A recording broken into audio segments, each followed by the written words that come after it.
Guys, I think it's time to start studying. It's 10:07, right? Let's get to it. We're going to go straight into questions. All right. So basically, we're going to get into the concept of EMF and PD first because that's the most important. Basically, you'll notice I've drawn 3 voltmeters but in different colors. The reason this is blue is because I'm representing EMF with it, right? And the reason this is green is because I'm representing PD with it. So this is PD and this is PD2.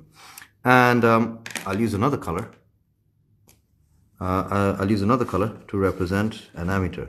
So coming back to this circuit is the reason we've drawn it like this is because you need to understand number one, EMF and PD are different things. They're all measured in volts, but the difference is that one of them is a providing source of energy to the circuit and one is a losing source of energy. Can you define EMF for me? The energy required to drive 1 unit charge through a circuit. What is that 1 unit? 1 coulomb of charge. 1 coulomb of charge. The energy provided to a circuit per coulomb charge to drive it around a complete loop. So it's measured in joules per coulomb. Joules per coulomb can be represented as the volt also. So when we give energy, we call it EMF. When we lose energy, we call it PD. And also PD is measured in joules per coulomb and joules per coulomb. So that's basically that. Basically, this is a circuit where this is EMF and this is PD. So if my EMF is, say, 6 volts, that basically means my total PD has to add up to 6 volts. So basically, 6 joules per coulomb. So if I provide 6 joules per coulomb, I will lose 6 joules per coulomb. Now, here, because I've drawn 2 voltmeters, I'm assuming and I'm jumping, you have the basics of circuits covered. You will know that the voltage of this, the PD of this plus the PD of this must be equal to the EMF of this. So sum of EMF is equal to sum of PD. Really simple, really straightforward stuff. So very, very important. One of the things I teach my students is in series circuits, one of the easiest ways to remember that current remains the same is you assume that this is like a water pipe. So basically, I'm using a pink color to represent the current flow. So basically, all the current has to flow through the ammeter and then through the resistors, one after the next, and then back up here. So that basically means if we start with 1 coulomb of charge at this point, it has to flow with a flow of 1 coulomb of charge all the way around the circuit. It doesn't split anywhere. So if it takes, if it takes 1 coulomb of charge to pass through a point here, say 1 second, then it must also take 1 second here. It's going to take 1 second here. Your ammeter is going to read 1 ampere because that's what 1 ampere means, 1 coulomb per second. And it's going to take 1 second here also. It's going to take 1 second at all the points. So basically, what does this mean? This means basically that the current flow is same at all points in a circuit. All right, moving on. What are you doing? Okay, fine. So moving on. This is the first thing that you have to know about circuits, which are straightforward as shown. The next thing that you need to be aware of is that this current of 1 ampere will pass through this and also will pass through this. So now here's a common misconception that students have. Say the wire breaks here, all right? For some reason, for some sad reason, the wire breaks here. So a lot of people think you'll have current flowing all the way up to here and then it's going to stop here and you'll have zero current here. This is actually wrong. If this was a closed water pipe and if there's a tap here and if you block the tap, water flow not only stops after the tap, but it also stops before the tap, right? This is basically the sort of circuit setup we have. So it's a really simple thing, and I'm just telling you the basic idea of this because we're going to slowly get this more and more complicated. So first of all, so now let's draw another circuit. This is to solve a question. So I'm drawing a really simple circuit, awfully simple. Let's say this is 10 ohms, and say this is a variable resistor which varies from 0 to 10 ohms. And say this is 12 volts. Now, question number 1 is how much is the current flow going to be in this circuit? What's the maximum and what's the minimum? Really simple question. So the maximum current flow that you can have in the circuit is when the resistance is the least. Where do we get that from? It comes from V is equal to IR. So if it's V is equal to IR, this proves what? If your voltage is the same, by the way, guys, remember this, voltage never changes. In a circuit, if you have no reason to change the voltage, then it's not going to change. And the only way you can change EMF in the circuit if you literally change the battery or the cell with another one having a greater voltage. So given that V is constant, the relationship between I and R is inverse. So I is inversely proportional to R, which means if R increases, current decreases. So you get maximum current when R is minimum. That's right. You get it? Oh, hold on. Yeah, there it is. So Akon, you're going to get maximum current when the resistance is minimum. So the lowest resistance you're going to have is when this is at 0 and this is at 10. So the total resistance is going to be 10 ohms and the voltage is going to be 12 volts. So V is equal to IR, I is equal to V by R, which is basically 12 divided by 10, which is 1.2 amperes. So that's that. It's as simple as it gets. Now what happens is, let's say we now want to measure the voltage across each one, right? Monmoy, Yeah. Can you tell me what's going to be the voltage across each of these components when this is at 0 ohms?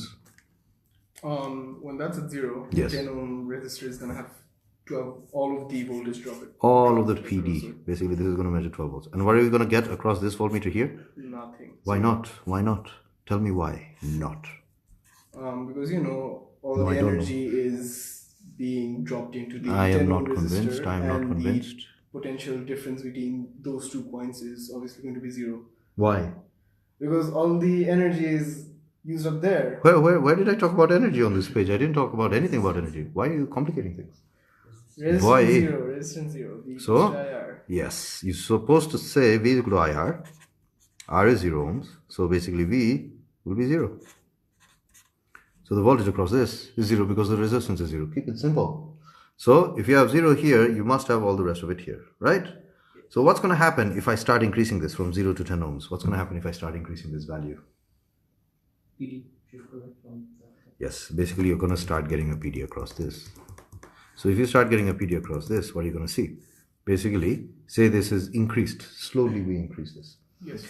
So if we slowly begin to increase this, we can actually plot two graphs, simplified versions of the graphs. So say this resistance is R2 and say this is R1. So the value of R2 goes from 0 to 10. The voltage across it will increase from 0, right? It's going to increase. How much will it increase up to? When this is at 10, how much will the voltage across it be? So one of the ways of finding that out would be if we see that this has a 10 ohm voltage and the maximum that this has is also 10 ohms. So there's two ways of solving this. Can you tell me the two ways, Monmoy? You could do it using ratios. All right. or Can you use- explain that ratio thing, what you just said? Well, 10 ohms, 10 ohms. So Mm-hmm. the voltage will be dropped across it 1:1. So, Yes. Why could you make this assumption? Can you tell me that? because the current across the circuit is same. Yes. Excellent. So if we say the total resistance is 10, 10, 20 ohms, then the current is going to be 0.6 amperes, right? Yes. So it's 0.6 amperes through this and also through this.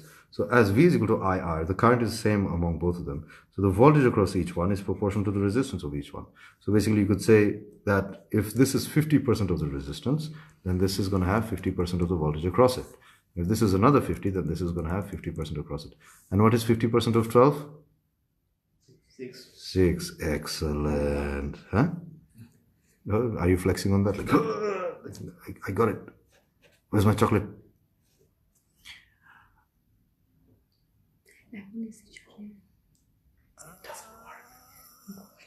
Okay. So yes, basically 6 volts. So this represents that this value can go from 0 volts to 6 volts.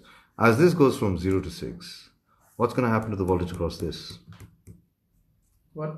As this goes from 0 to 6 volts, Yeah. what's going to happen to the voltage across this? It decreases to 6, From 12. 12 to 6. So I could actually plot this graph even further to go from 12 volts all the way down to 6. That basically means that this would be V1 and this would be V2 as this increases, and R1 remains constant at 10. So there you go. This is basically a really straightforward way of representing what goes on here. Now let's talk about the really complex stuff, or the stuff that confuses people the most: parallel circuits. So say I draw a parallel circuit, a really simple one like this, and I ask a few simple questions. Question number 1, say the EMF is 9 volts. What's the PD across each of these? 9. Yes, it's going to be 9 volts and 9 volts.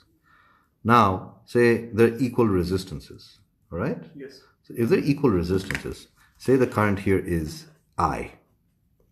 What's the current here and what's the current here? Both of them have half I Yes. Why would you say half I? because they have the same resistances and the same voltages. So they Wait, have no, to have yeah. same currents. Same currents. Or you could easily say, because the resistance are the same, the currents have to split equally, right? So if you split I equally, you get half I and half I, right? Try not putting the pen into your nose, but okay, fine. Let's continue. So the PD across this is 9 volts. PD across this is also 9 volts. এখানে বুঝছো সবার একটা চুলকানি আসে যে they're like, if this is 9 and it's all about energy cannot be created or destroyed. This is also 9. This is also 9. How is this acceptable? Can you tell me why or how this is acceptable? Anything? Monmoy? Maqsadul? I wasn't here for the question. Oh, flex. I'm saying if this is 9, so this is 9 and this is 9, they're both 9. So how is this acceptable? That they're both 9, but it's still conserving energy because joules is what? Volt is joules. IV, What? and then energy is the same. What? See, even the train is like, what? You're like, what? Energy same thing. Energy to same thagei, Yeah. but how do you square this circle? That you're getting 9 joules per coulomb here. আবার তুমি এখানে 9 joules per coulomb পেয়ে যাচ্ছ, আবার এখানে 9 joules per coulomb পেয়ে যাচ্ছ. What joke is this? This is why I'm done with this. They're two. You have more of that in A2, man. Okay. So you have more of that in A2. They're like two separate branches, so like they get the same amount of energy. Come on. Same amount of energy. Yeah. The joules per coulomb of charge same. Charge same. Yeah, তাহলে তো you'll end up getting 18 joules per coulomb. joules per 9+9. coulomb is the same. Come on, man. Why can't anyone say this? Kashfia? Joules Okay, per coulomb. I think we have some answers. KFL has said something. The current through the resistors is less. Oh, boys. That's my next guess. Oh, yeah, sure. That would have been your next guess. So, yes, that's basically what goes on here. What happens is the current through this is split, right? So if you get 1 coulomb of charge here, it's splitting into half a coulomb here and half a coulomb here. So 1 coulomb of charge does have 9 joules of energy, right? Because you have 9 joules per coulomb. And if you have half a coulomb charge here, you still have 9 joules per coulomb, but you have 4.5 joules because you have half a coulomb. And the same thing happens here is that you have 9 joules per coulomb, but because you have half a coulomb of charge passing through it, it's 4.5 joules for half a coulomb. So you end up getting the same value. So good job, KFL. You actually got a good answer right there. Because the current is less in each one, it ends up coming up to the same value. 4.5 joules here, 4.5 joules here, and that adds up to a total of 9 joules here. So AMF is equal to PD. What? Student of the day. Student of the day kake jani dilam ekটু আগে? Zafrinke. Oh, we have someone else. Power is the same across the components as current is less.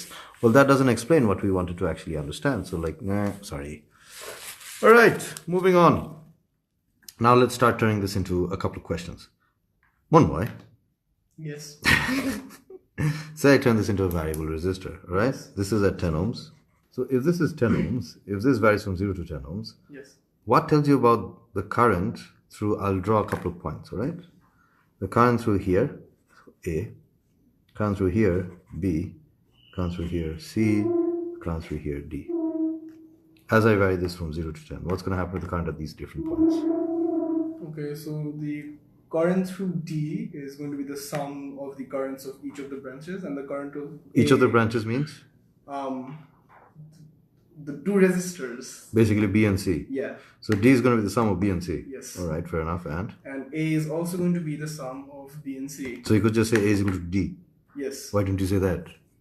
I don't know. Okay, going on. It's all right.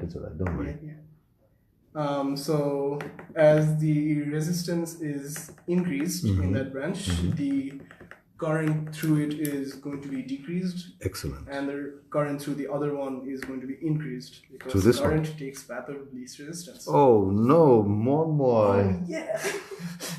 He said that wrong, man. What? Monmoy was wrong. Oh shit. Current through B stays the same. Yes, very good. And Why? Current through C decreases. Because the current through this route, I is equal to V by R.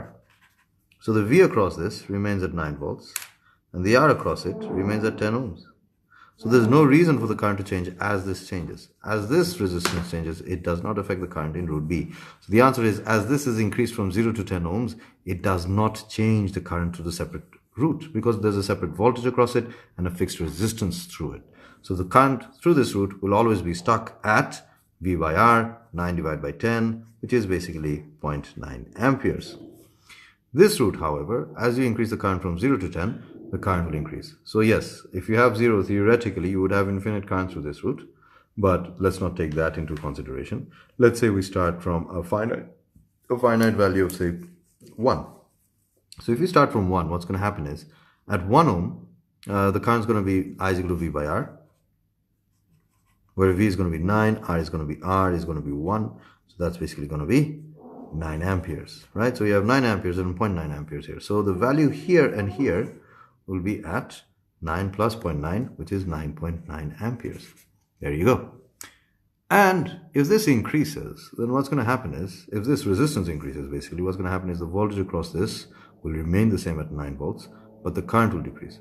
So this goes from 9 amperes, gradually decreases as this increases. Say it goes, once it goes to say 4.5, that's going to become 2, and then it goes lower and lower. Eventually, once it reaches 10, it's going to reach 0.9 amperes. Eventually, the route through this will have a current of 0.9 amperes. This originally had 0.9 amperes, this route, and now this route through will also. So the resultant total current at A and D will drop to 1.8 amperes. So that's basically the idea of what goes on here. Now, one last circuit before we wrap up, slightly different. So I put a resistor here, and then I split this route into 2 resistors, and then they come back like this. So if you have a route like this, what is it going to be? How is the current going to work and everything? So what I'm going to do is, I'm going to give values here, and I'm going to slowly solve this. So say this is 12 volts. Give me a resistance for this. 5. Okay, 5. Give me a resistance for this. 6. 6. I feel like a magician. Give me a number. Give me a number. No, do not. Do not. What are you going to say? 21. Yeah, obviously. I knew it. So say I give this 6 also. Achana, 6 dile, let's give a multiple of this, say 12. Right? Fair enough? Okay, now let's start. So now say I have to find the current and the voltage at different points. Say I need the current here. I need the current here.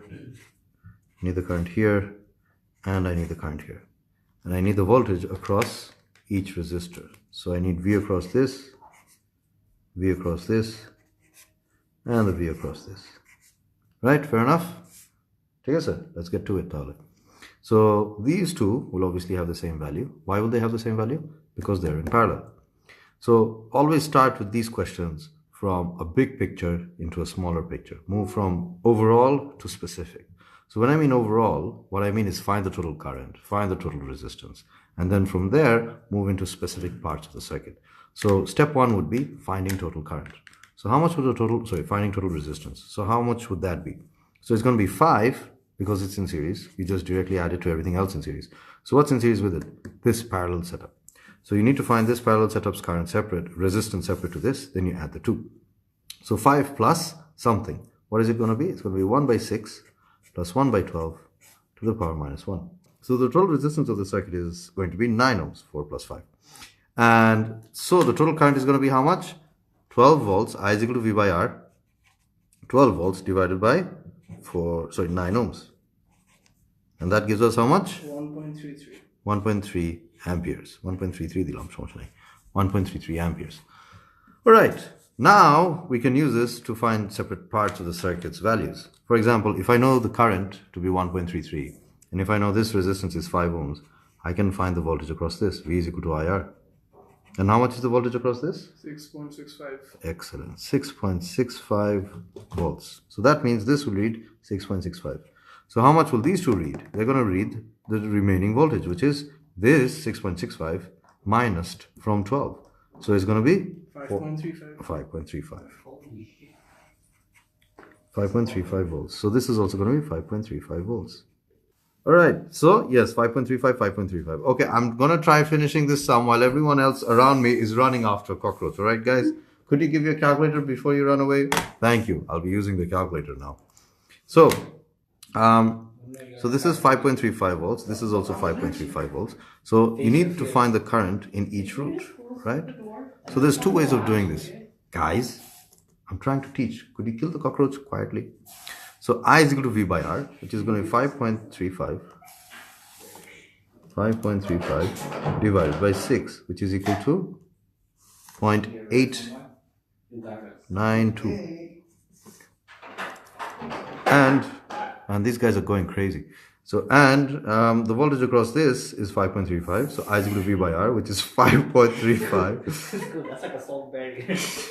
Yeah, you do it. Are you killing vampires, guys, by any chance? 0.446. Supernatural. So yes, the interesting thing you're going to see here is that this plus this, 0.892 plus 0.446, has to be equal to the total current in the circuit. Because what happened to the current is, it came along here with a value of 1.33 amperes. It split into 0.892 and 446, came back together, turned into 1.33 here, and then went back to the cell. So yes, that's basically, let's just do this last bit of calculation, 0.892 plus 0.446, and look at that, ta-da, it's 1.33. So that's basically how we do this sum. Man, your calculator looks so dirty, like, you know, under the light. It's not my calculator. I don't even have such calculator. I used to use the 991M as the black one. I borrowed it from you and never returned it. Oh, you stole this calculator. It's not even mine. So yes, anyway. So notice another thing. The current here is twice the current here because the resistance to this root is half the resistance to this root. So that's the basic concept of this. All right then, guys, we're done with the basics of some very simple circuits for parallel and series. This just introduces you to the overall idea. You'll still have to work really hard to understand the rest of it. You'll have to practice a lot more.